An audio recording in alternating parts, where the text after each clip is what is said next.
안녕하세요. 김성길 목사와 함께하는 예수님 이야기 제4단원의 125회가 되겠습니다. 1단원에서는 예수님의 본질, 구원자 예수 그리스도를 우리가 살펴봤고요.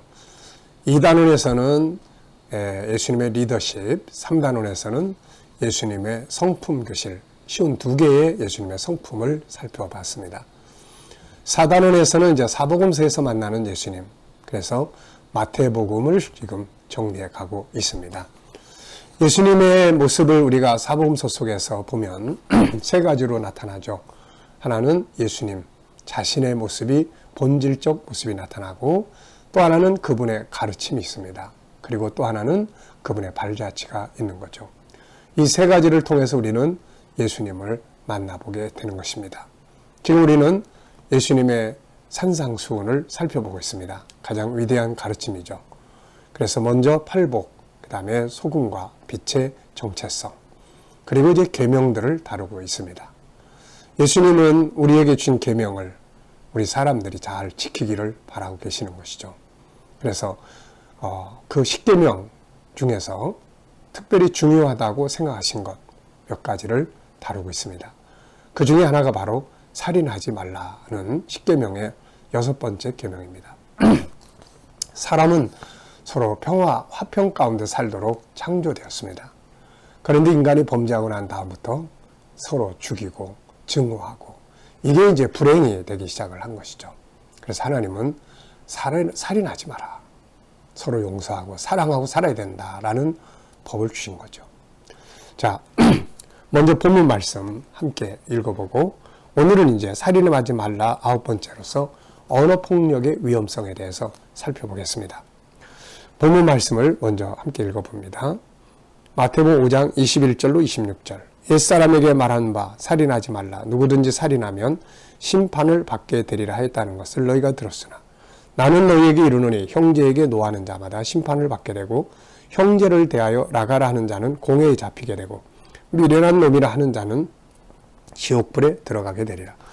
그러므로 예물을 제단에 드리려다가 거기서 내 형제에게 원망 들을 만한 일이 있는 것이 생각나거든 예물을 제단 앞에 두고 먼저 가서 형제와 화목하고 그 위에 와서 예물을 드리라.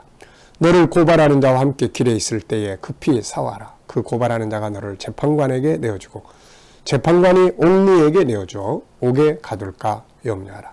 진실로 내게 이르노니 네가 한 푼이라도 남김없이 다 갚기 전에는 결코 거기서 나오지 못하리라. 아멘. 자, 지금 우리는 살인하지 말라는 계명에 대해서 살펴보고 있습니다. 지난날에는 직접 사람을 죽여야 살인죄에 해당이 되었는데, 예수님은 그 살인죄를 더 확대해서 설명을 하셨어요.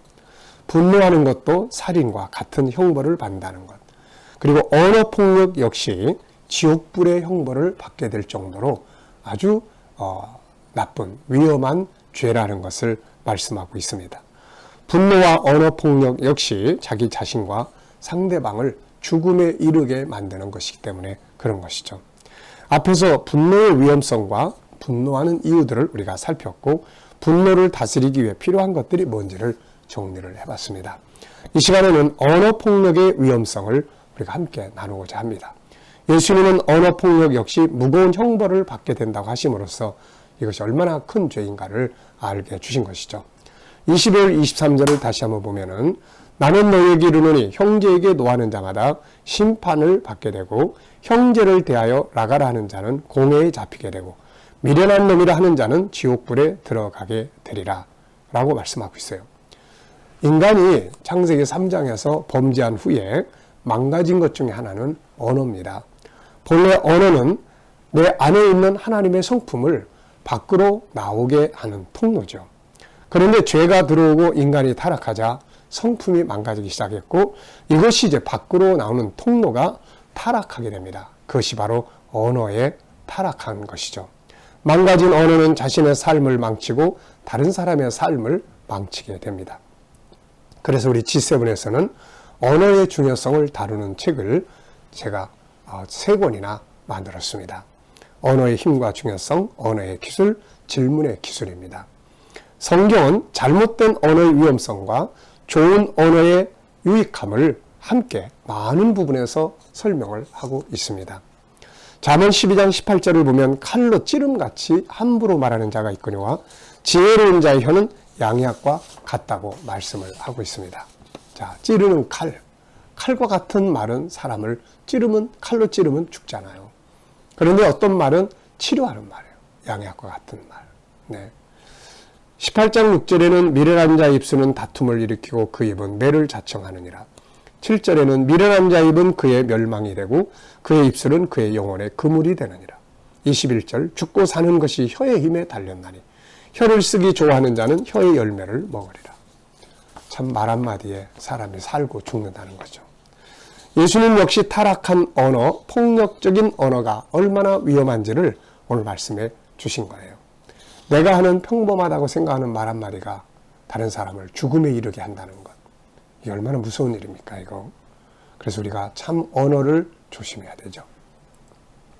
내가 하는 말들이 내 가족이나 내 자녀나 다른 사람들을 혹시라도 병들게 하고 죽음에 이르게 하고 있지 않는지, 내가 하는 말 때문에 고민하고 공포감에 휩싸이고 절망에 빠지고 평생을 바보처럼 자기를 만들게 하고, 이 얼마나 참 안타까운 거예요.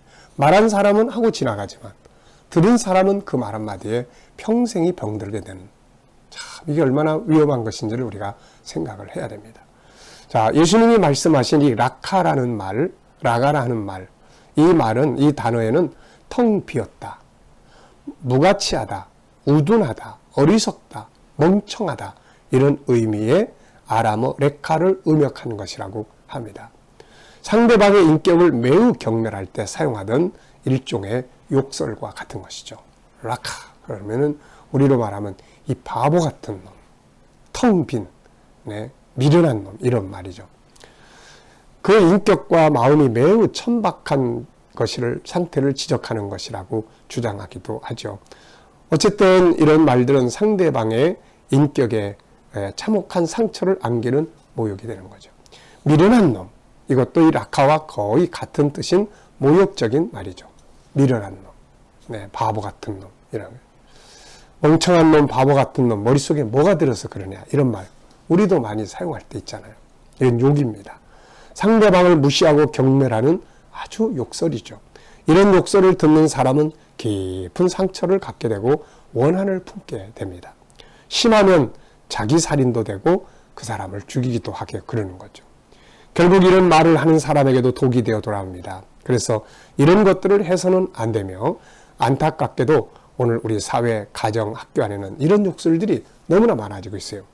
부모가 자식들에게 어려서부터 바보 같은 놈, 미련한 놈 그러면 얘는 자기의 정체성이 미련한 놈으로 만들어지죠. 그래서 평생을 바보같이, 나는 바보야, 그 감옥에 갇혀서 살게 되는 거예요.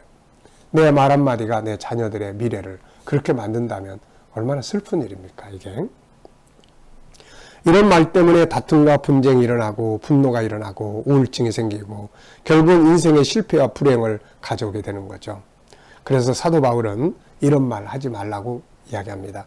에베소 4장 29절부터 보면은 무릇 더러운 말은 너희 입 밖에도 내지 말고 오직 덕을 세우는 데 소용되는 대로 선한 말을 하여 듣는 자들에게 은혜를 끼치게 하라고 말씀하고 있어요. 자, 이렇게 무시하는 말, 이렇게 안 좋은 말들이 사람에게 미치는 영향력이 무엇일까요?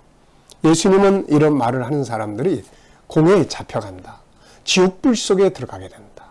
얼마나 이게 무서운 죄이면 지옥불 속에까지 들어간다고 하겠습니까? 하나님 우리에게 만들어주신 선한 성품이 밖으로 나와서 선한 말을 해야 되겠죠. 이런 경멸하는 말들이 가져다주는 결과가 뭐냐면, 먼저 첫째는 인간의 자존심에 상처를 줍니다.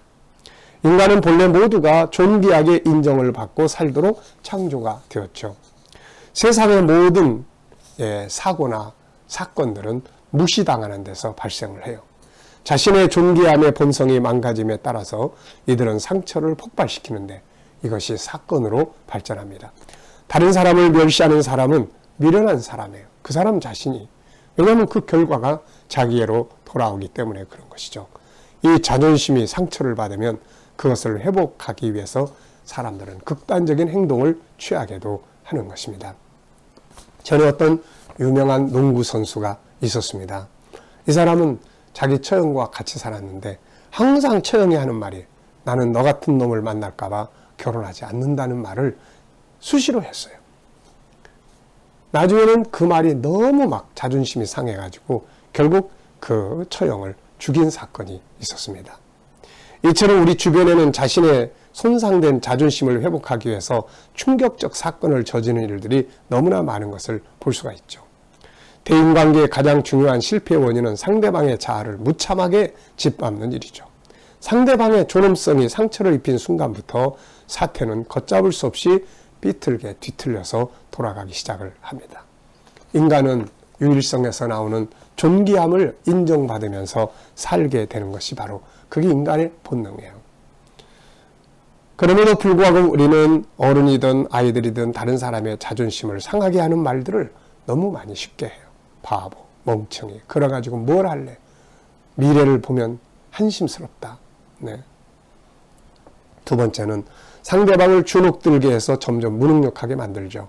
칭찬과 격려는 상대방의 능력을 개발하는 동기가 되지만 경멸하는 말과 행동은 상대방의 능력을 자꾸 줄이게 되고 나중엔 정말 무능력한 사람이라는 감옥에 갇혀버립니다. 아무것도 못하는 아이라고 낙인 찍힌 아이들은 성장에서도 스스로 무능력의 감옥에 갇히는 경우가 아주 많죠. 세 번째는 우울증과 분노를 품게 합니다. 사람의 마음을 병들게 하는 거죠.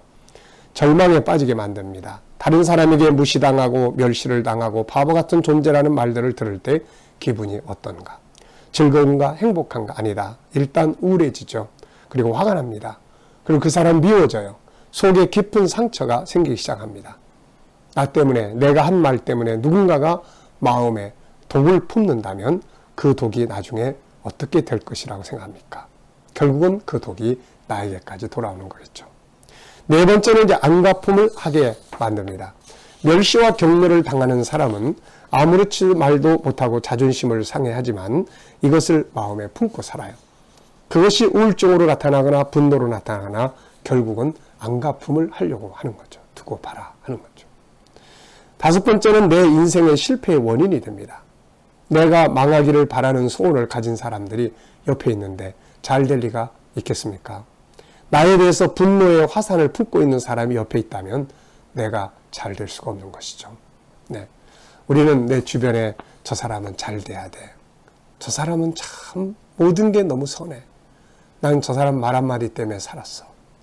이런 사람들이 많아야죠. 저놈은 폭삭 망해야 돼요. 나한테 맨날 망할 놈 그래서 살았는데 지가 망해봐야 알지. 이런 사람이 많다면 어떻게 되겠습니까? 자, 여섯 번째는 잘못하면 죽음에 이르게 하는 거죠. 언어폭력이 사람을 죽음에 이르게 하는 거죠. 요즘에는 댓글 때문에 죽음에 이르는 우리 청소년들 그런 이야기 들어보면 너무 마음이 아프죠. 참 말 한마디에 살기도 하고 죽기도 한다는 겁니다. 자, 어떤 일이 있어도 예수님 말씀하신 것처럼 예수님은 이 라카, 그 다음에 미련한 놈 이런 사람들은 공회에 잡혀가게 되고 지옥불 속에 떨어진다.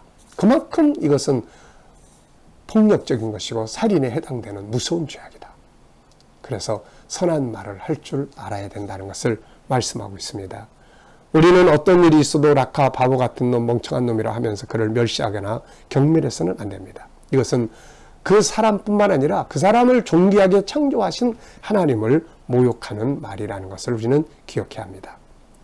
언어폭력을 삼가고 대신에 아름다운 말, 살리는 말, 치유하는 말을 사용할 수 있는 능력을 길러야 할 것입니다. 이 시간 말씀 여기서 마치겠습니다. 감사합니다.